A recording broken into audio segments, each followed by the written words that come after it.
Bienvenue sur La Buvette. C'est le podcast où l'on a soif de conscience et d'humanisme.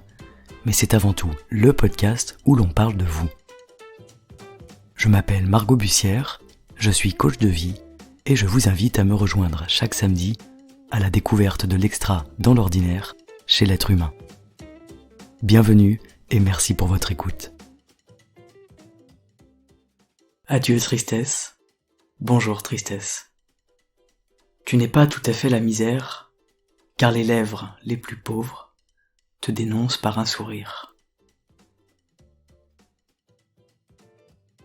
Qu'est-ce que la tristesse ?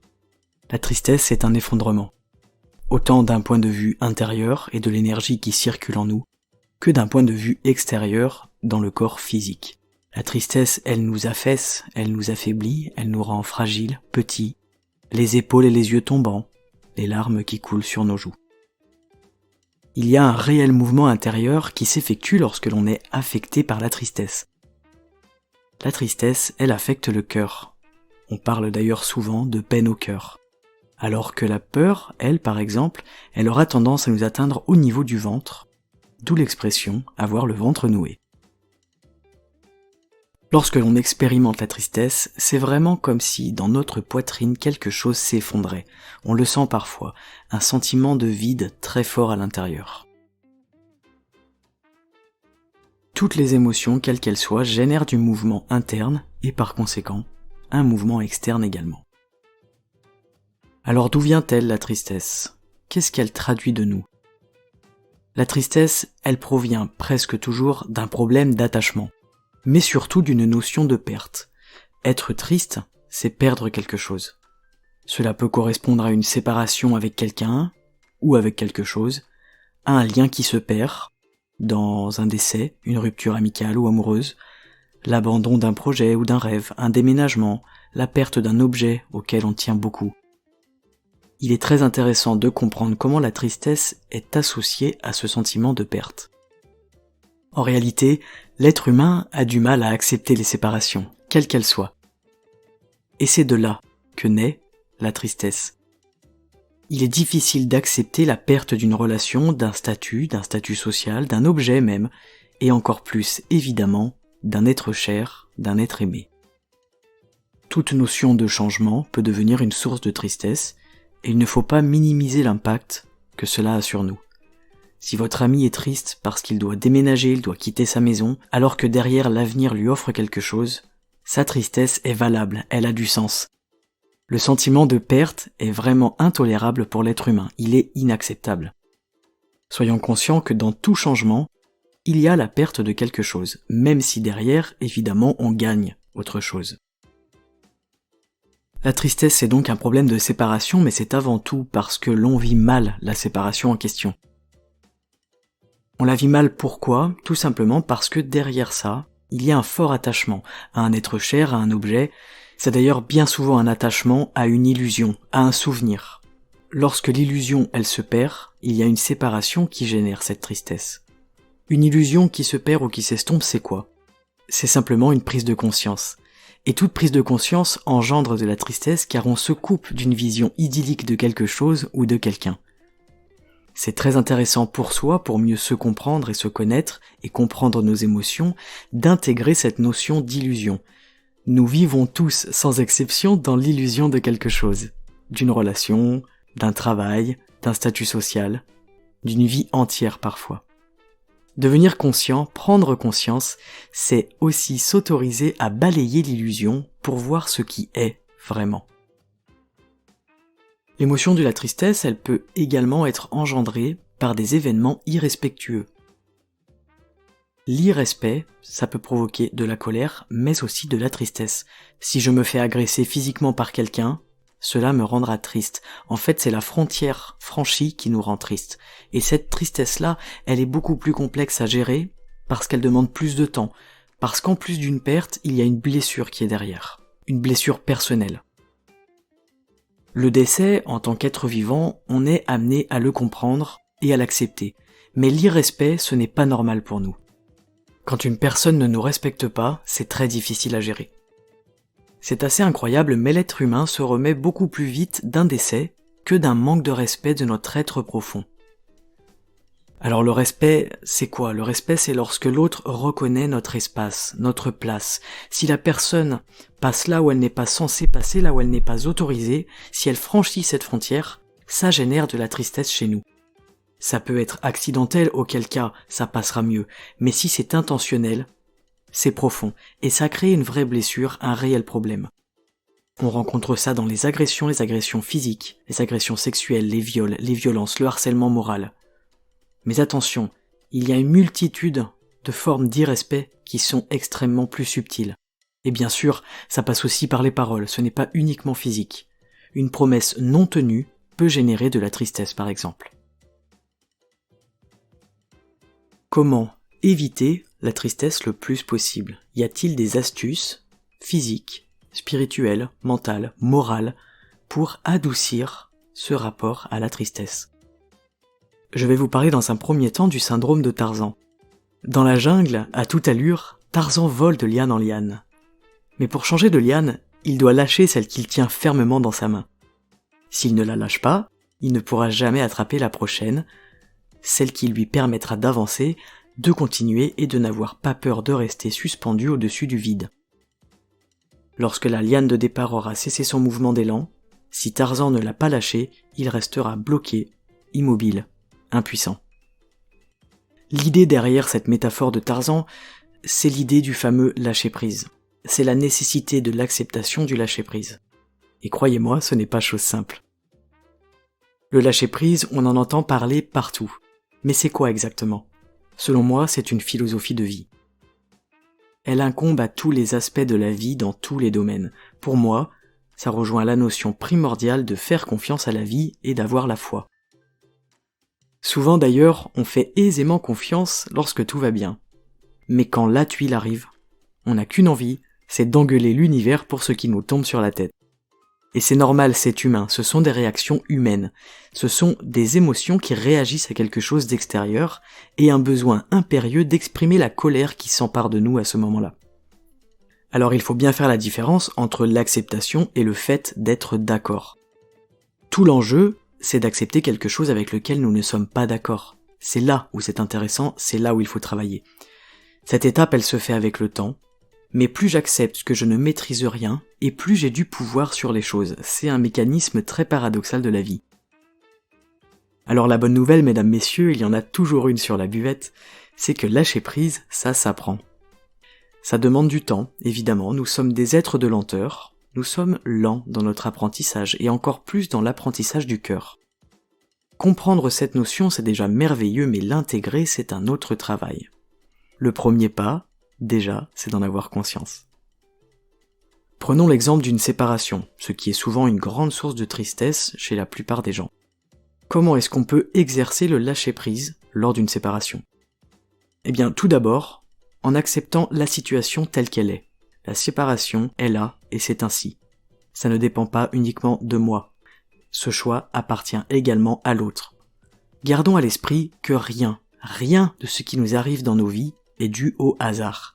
Dans votre vie, à vous qui m'écoutez actuellement, rien de ce qui se produit n'est le fruit du hasard. Gardez cette philosophie de vie à l'esprit, ça nous aide à expérimenter le lâcher-prise. Lorsque l'on arrive à lâcher prise dans une situation telle qu'une rupture amicale ou amoureuse, on va ensuite comprendre que la vie, en réalité, elle est faite de rencontres et de séparations. S'il y a rencontre, il y a inévitablement une possibilité de séparation future. L'intégrer, c'est déjà une énorme prise de conscience. Rien n'est jamais acquis, et encore moins les êtres humains. Nous sommes des êtres de changement, des êtres d'évolution, alors comment pourrait-on prédire une seule seconde qu'une relation durera toute une vie? On ne le peut pas, ça n'a pas de sens. L'hypothétique séparation sera présente à chaque instant, à chaque rencontre, et ce n'est pas grave, c'est ainsi, et c'est très bien. Si la vie est faite de rencontres, cela veut dire que les séparations n'existent pas vraiment. Ce sont d'autres rencontres sur un chemin, sur le chemin de notre vie. Mais si les liens sont créés grâce à l'amour, ils perdurent, même s'il y a séparation physique des corps. Nous avons tous fait l'expérience d'un très bon ami, d'une très belle relation que nous avions avec une personne que nous ne voyons plus, mais à qui on pense souvent. Et en réalité, le lien est toujours là, il est présent entre les êtres humains. Depuis que j'ai perdu ma mamie, que j'aimais énormément et avec qui j'avais un lien extrêmement fort, je n'ai eu de cesse de lui parler, le soir, le matin, la journée, je lui parle tout le temps, parfois à haute voix, parfois dans ma tête. De temps en temps, elle apparaît dans mes rêves, et là, je la ressens. Je ressens vraiment sa présence. Et quand je me réveille, c'est comme si j'avais passé un bout de ma nuit à ses côtés. Aucun lien n'est jamais perdu. Les liens sont invisibles, comme des fils d'Ariane qui nous ramènent sans cesse les uns aux autres. S'ils sont cousus d'amour et de respect, ils sont incassables. Ce n'est que mon avis, très personnel, mais je crois profondément aux liens avec ceux qui ne sont plus là, et je les ressens ces liens. Et vous, y croyez-vous au fond de votre cœur? Et ressentez-vous des liens d'amour puissants qui existent? En réalité, que ce soit vrai ou non, on s'en moque. L'important, c'est ce que ça génère en nous.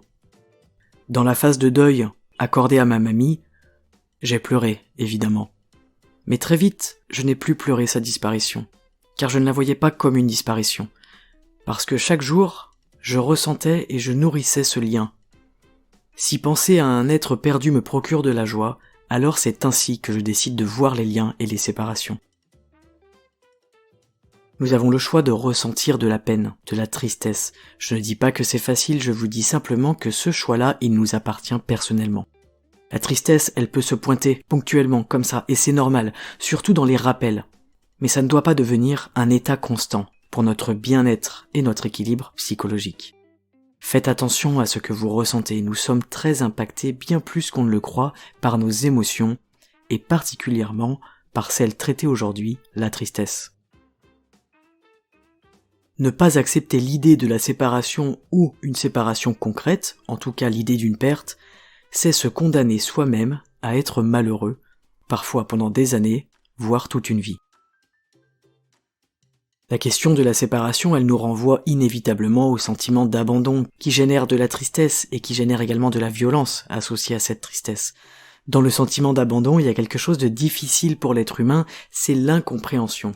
Souvent, on aura tendance à penser que c'est de notre faute, qu'on a fait quelque chose de mal, et que l'autre nous quitte parce que l'on n'est pas assez bien. Mais en réalité, le choix d'une personne de se séparer lui incombe entièrement. Nous avons toujours besoin de tout comprendre, de comprendre les événements qui arrivent, nous sommes des êtres qui rationalisent beaucoup trop. Mais comprendre, ça passe par le mental, alors que l'acceptation, tout comme l'intégration, elle passe par le cœur. En rapport avec ce sentiment d'abandon, je vous propose la lecture d'un texte de Stefan Schillinger. C'est un dialogue entre un maître et une personne. Ouvrez les guillemets. Maître, on me rejette, on m'abandonne, je souffre, je n'en peux plus. Oui, c'est normal, ceci fait partie du cours normal de la vie. C'est l'envers d'une même médaille, indissociable de l'autre face qui est l'amour. Mais comment bien vivre le rejet, ou mieux vivre cette souffrance? Accepte la médaille qu'on te donne dans son entièreté. Mais est-ce que tu le décides vraiment? Toutes les ressources sont en toi. Non, en ce moment je n'ai pas la force de décider, ou d'aller mieux. Alors la force te viendra quand tu auras touché le fond, quand la situation te sera insupportable ou inacceptable. Mais n'y a-t-il pas de raccourci? Sommes-nous donc obligés de passer par la souffrance pour comprendre, pour évoluer? Un raccourci, peut-être la sagesse, celle que tu pourrais puiser dans certains livres par exemple. Mais n'oublie pas, la sagesse passe par les fissures de notre ego, ces fissures créées par nos blessures. La sagesse est une des nombreuses formes de l'amour. Il y a une sagesse très impopulaire qui consiste à aimer sa souffrance, autrement dit, à l'accepter. Car c'est bien la souffrance et les blessures qui permettent à l'amour de cheminer en toi. N'oublie jamais deux choses. Le rejet est l'arme maîtresse de ceux qui ont peur, et surtout, qui m'abandonne me rend à moi-même. Fermez les guillemets. Voilà pour la lecture de ce petit texte que je trouve très intéressant et qui porte à méditer. Alors attention, je ne suis pas en train de vous dire que toutes ces pertes-là, elles ne sont pas réelles. Ce sont des pertes, on perd quelque chose dans toutes les situations citées jusque-là. Mais ce qui va faire la différence sur le sentiment de tristesse qui nous envahit à ce moment-là, ce sera la manière de voir les choses. Une bonne façon de sortir de ce sentiment empoisonnant, c'est de s'ouvrir à autre chose, de s'ouvrir à ce qui est nouveau. L'être humain, par nature, vous le savez à force que je vous le répète, est plutôt fermé à la nouveauté. Ce qui renforce, du coup, le risque de mal vivre ce que l'on appelle une perte, et donc de nourrir une potentielle tristesse. Quand on accepte ce qui est et que l'on s'ouvre à autre chose, alors rien n'est grave, et la vie continue. Prenons l'exemple d'une femme qui perd son mari. Tant qu'elle sera fermée et qu'elle n'aura pas accepté avec son cœur, elle ne fera pas de nouvelles rencontres, elle ne créera pas de nouvelles relations. Alors cette tristesse, comment la vivre ? Lorsqu'on l'éprouve, comme c'est une perte, il y a inévitablement la question du deuil qui doit s'effectuer en nous. Vivre cette tristesse, c'est à travers plusieurs temps de réaction. Tout d'abord, il est primordial de respecter votre émotion. Il faut la laisser exister. Cette émotion, elle n'est pas là pour rien. Vous avez un processus à faire face à la perte qui a généré cette tristesse. Laissez l'émotion être ce qu'elle est, cela peut prendre un certain temps, et cela dépendra des personnes et de certains facteurs. Il ne faut donc pas nier cette vague de tristesse. Elle a du sens. Après cette vague d'émotions intenses qui peut durer plus ou moins longtemps, c'est là que tout se joue et c'est là qu'il est important de ne pas rater le train qui nous mènera vers une attitude différente. À cet instant-là, il faudra s'autoriser à lâcher. Lâcher, ça voudra dire, tout simplement, ne plus nourrir l'émotion. En réalité, c'est assez paradoxal car c'est la première étape d'acceptation qui nous permettra d'expérimenter ensuite le lâcher-prise. Pour gérer un minimum la situation, il est essentiel de ne pas commencer par lutter contre. Accepter, laisser aller, se laisser entraîner, même perdre le contrôle, ce sont ces bases-là incontournables qui nous permettront ensuite de remonter à la surface. C'est toucher le fond pour mettre un puissant coup de talon et remonter à la surface. Vous l'aurez compris, pour remonter vite, il ne faut pas rester trop longtemps au fond. Il peut arriver que le sentiment profond d'effondrement intérieur nous empêche de faire quoi que ce soit, et que l'on ne trouve plus la force en nous, et qu'on n'ait plus envie de rien. C'est exactement là qu'il est nécessaire de remonter, de bouger, de se mettre en mouvement. Nous en avons parlé dans l'épisode précédent, le mouvement est nécessaire à notre santé mentale, dans la dépression, la colère et la tristesse. Évidemment, aller se balader ou sortir de chez soi semblera impossible, ne serait-ce qu'à imaginer, et pourtant cette mise en action sera essentielle. Gérer notre temps de descente dans les abysses de la tristesse est donc une clé pour remonter plus aisément. Plus on retrouve un état de joie rapidement, et moins l'émotion fera de dégâts en nous.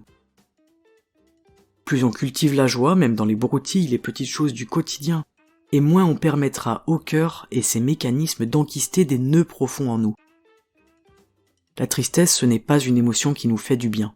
La joie, elle peut soigner tous nos maux.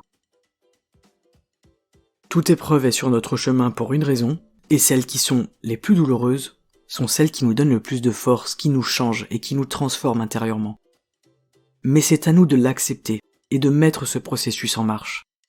Nous avons les clés pour faire de nous-mêmes des êtres extraordinaires au quotidien. Je vous l'ai dit plus tôt, le temps ne détruit jamais les liens entre les êtres. Cependant, il peut épurer les choses dans les relations. Parfois, une amitié forte depuis des années s'amenuise, puis disparaît. Notre rôle, à ce moment-là, c'est tout simplement de se demander, en conscience, est-ce vraiment par hasard ?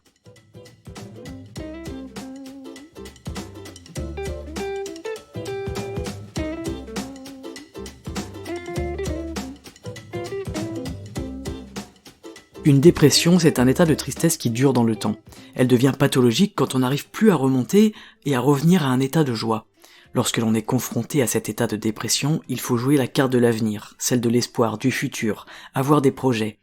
Car être dans l'instant présent à ce moment-là, ça n'apportera pas grand-chose. Alimenter l'espoir, ça donnera de la joie, et c'est très important de faire le lien entre les deux et de comprendre que l'on peut changer notre état d'esprit et nos émotions avec le pouvoir incroyable de l'imagination. Faisons une pause, faisons un test. Fermez les yeux et imaginez-vous le plus joyeux du monde. Souriez-vous ? Je suis sûr que oui. Le pouvoir de l'imagination est incroyable et nous pouvons nous en servir pour cultiver notre joie intérieure.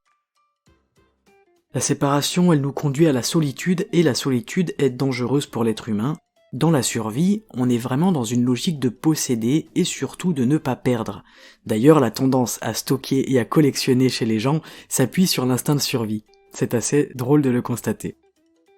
La tristesse, c'est la manifestation de cette perte, et elle s'appuie sur quelque chose de très instinctif, qui est donc au service de notre survie. Elle est normale, elle est légitime, cette tristesse. D'ailleurs, la tristesse, elle est très liée à l'avoir, c'est un rapport à la possession. Plus je suis un être possessif, et plus je vais avoir tendance à éprouver de la tristesse. À l'inverse, plus je suis relié à mon être, connecté à mon âme, et moins j'aurai tendance à ressentir de la tristesse. Je vous parle de survie, mais pour vivre bien et heureux à long terme, ce n'est pas le principe de survie qu'il faut adopter. Parce que à court terme, la tristesse peut avoir un intérêt, mais à long terme, elle n'en a plus, elle devient même problématique. Le court terme, il nous fait survivre, mais nous ne rend pas heureux. C'est uniquement la vision du long terme qui va nous permettre d'être bien dans l'ici et maintenant. Lâcher ce que l'on perd, ça va à l'encontre du processus même de survie. Si nous en sommes conscients, nous pourrons réussir à vivre différemment dans un processus de long terme. La vie, je vous le dis souvent, c'est le mouvement. Cela implique qu'il faut accepter, puis passer à autre chose. Quand on lâche, on s'ouvre à du nouveau. Mais le nouveau est très insécurisant, le nouveau il nous fait peur. On préfère quelque chose de connu qui nous rend triste et mal, plutôt que l'inconnu qui hypothétiquement nous rendrait heureux. C'est comme quand on part à l'étranger et qu'on cherche à manger ce que l'on connaît, ce qui ressemble à nos habitudes, ce qui est comme chez nous, alors qu'il faudrait à l'inverse lâcher prise et vouloir découvrir et s'abandonner au nouveau culinaire. Le sentiment de solitude, d'abandon, le sentiment de se sentir incompris, ce ne sont pas des choses à prendre à la légère. La tristesse qui dure, elle peut vraiment être destructrice. Ne la laissez pas tuer votre joie intérieure, votre amour de vous-même, du monde qui vous entoure, et des personnes qui sont là près de vous et qui vous aiment. Lorsque l'on est triste, n'oublions pas que nous avons une ressource inestimable à nos côtés, d'autres êtres humains. Des êtres qui vivent et qui ressentent les émotions exactement comme nous. Et si ceux à qui vous vous référez habituellement ne sont pas en mesure de vous écouter, de vous aider ou de vous aimer de la juste manière à cet instant-là, ce n'est pas grave. Allez chercher un autre être humain. Nous sommes très nombreux sur cette planète, il y a du choix. Il y a forcément quelqu'un qui vous attend quelque part. Cette rencontre fortuite, cette ancienne amitié, cet ami d'amis dont on vous a parlé, ce sera cet être humain, celui qui est dans la capacité de savoir vous écouter et vous entendre à cet instant-là, au moment où vous en avez exactement besoin. Ne perdez pas l'espoir qui fait battre votre cœur et dirigez-vous là où il y a de la joie, là où quelqu'un vous fera esquisser un sourire, un rire, une émotion agréable, en gardant dans un coin de votre tête que même cette rencontre-là reste soumise à la loi humaine, qui est qu'elle engendrera un jour une séparation. À vous, si vous le désirez, d'entretenir le lien dans votre cœur par la suite. Je vais terminer ce podcast en vous parlant de l'importance de cultiver la joie. Dans l'idée commune, la tristesse est opposée à la joie, mais la façon dont je vais vous proposer de la voir ici sera au contraire en lien avec la tristesse. Il existe un rapport très étroit entre les deux, car la tristesse nous indique l'endroit exact où l'on ne porte pas assez de joie. La tristesse, en réalité, c'est une absence de joie. Elle est donc extrêmement révélatrice. Alors tout l'enjeu sera d'arriver à mettre de la joie dans nos cœurs, de la lumière dans nos parts d'ombre. Vieillissons en devenant de plus en plus joyeux, telle est notre mission sur Terre et heureusement c'est à la portée de tous. Cultiver la joie, mesdames, messieurs, ça se travaille. D'ailleurs, la notion de culture fait référence au temps et au travail. Vous pouvez cultiver la joie à travers l'émerveillement, tout simplement. La tristesse, elle joue un rôle important dans notre vie, car elle nous permet de découvrir plein de choses sur notre joie. La tristesse qui sera liée à l'avoir, par exemple, nous permettra de découvrir la joie d'être. Cette phase-là, elle est nécessaire pour pouvoir être joyeux. D'ailleurs, ce sont souvent ceux qui ont vécu les pires horreurs et traversé les pires tristesses qui sont les êtres les plus joyeux que l'on connaisse. Voilà pour ce podcast sur la tristesse. J'espère qu'il vous a plu et surtout que vous avez le sourire. Je remercie François et son enseignement taoïste pour m'avoir appris à accepter, à gérer et à changer ce sentiment de tristesse. Aujourd'hui, grâce à cette philosophie de vie, je comprends que la douleur peut être moteur d'un changement, d'un apprentissage. Mais j'ai également compris que la tristesse, elle ne devrait pas prendre autant de place dans une vie que la joie. Alors surtout, cultivez votre joie intérieure. Si vous voulez contribuer à ma joie à moi, n'hésitez pas à me suivre sur les réseaux sociaux, sur Facebook, Instagram, YouTube, sous le nom Margot Bussière, et pourquoi pas à mettre des petits pouces en l'air, à partager, à mettre des commentaires, tout ce qui vous fait plaisir. Les liens sont dans la description. Suite à une demande récente, je vais publier cet épisode sous forme d'article sur mon site, margotbussière.fr. Il sera entièrement retranscrit pour que vous puissiez vous y référer et le reprendre posément. Je vous souhaite une excellente journée sous le signe de la joie, balayez la tristesse de vos cœurs s'il y en a, et restez conscient que vous êtes extraordinaire. À très bientôt.